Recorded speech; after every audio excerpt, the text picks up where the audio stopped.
Hi guys, it's Joe Martinez here, and this is an overview and commentary of how I made a deep house track. It's not really a tutorial because they tend to be long and boring, whereas this is just a quick breakdown of the main elements of this track. So what we've got here in this group is the drums. We've got vocals in one group. We've got the main musical elements in another group. And then in the last group, we've got the effects. In the drum group, it's a pretty simple group of tracks. We've got a kick drum, a hi-hat, a clap, one top loop, and another top loop. For the first 8 bars of the track, I chopped up the first top loop just to give the introduction a little bit more colour, because I thought that just sounded a little bit boring just with the kick, the hi-hat and the clap. And as you can see, the first top loop comes in, and then the second top loop comes in, and it just gives the track a little bit more definition, and it helps with the arrangement. By the time we get to the vocal drop at bar 32, the kick drum, clap and loop 2 have been taken out of the arrangement at bar 33, and that emphasises the vocal drop just that little bit more.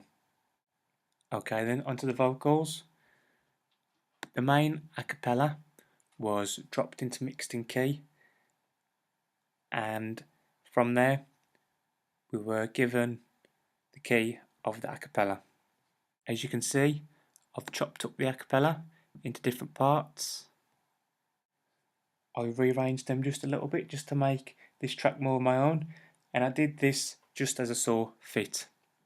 On each of the vocal track, you'll see that I've used a little bit of distortion right out, and that just gives the vocal just a little bit more warmth and definition.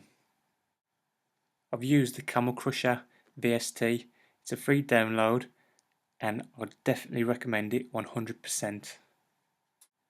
For the chorus, I just double tracked the vocals here. As you can see, if I zoom in a little bit more, you'll be able to see what I've done. So there's the chorus, there's the chorus. On the second track, where I've double tracked it, I've just added a little bit of reverb on the second track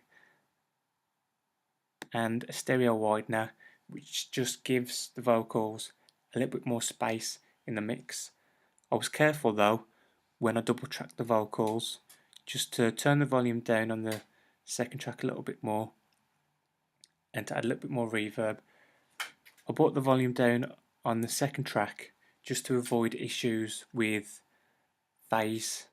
When I was introducing the vocals in the mix, I used a bit of EQ and a bit of delay just to help introduce the vocals, so when the main part of the vocals drops,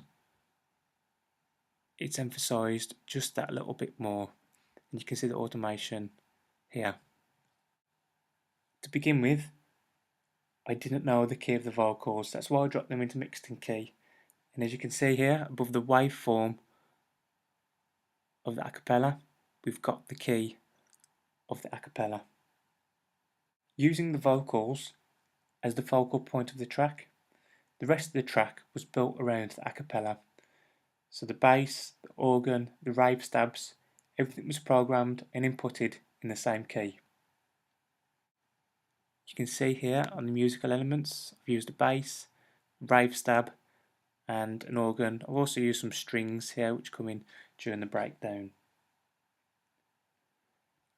I used the same melody on the bass all the way through the track, so if we zoom out you'll see that not much changed to the bass notes.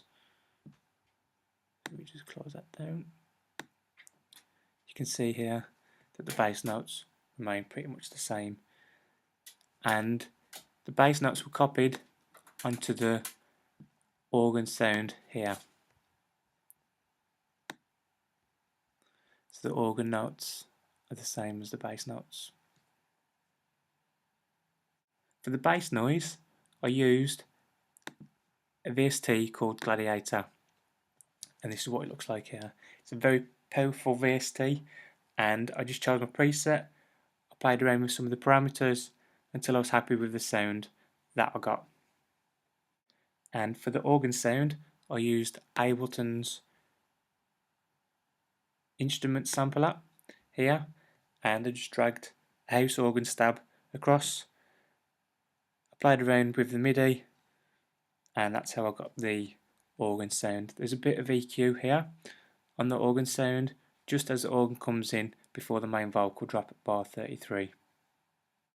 With the bass and the organ copying each other throughout the track, just helps create a little bit more of a fatter sound. For the rave stab, I used the sampler again, and that's just a rave stab taken from a sample pack.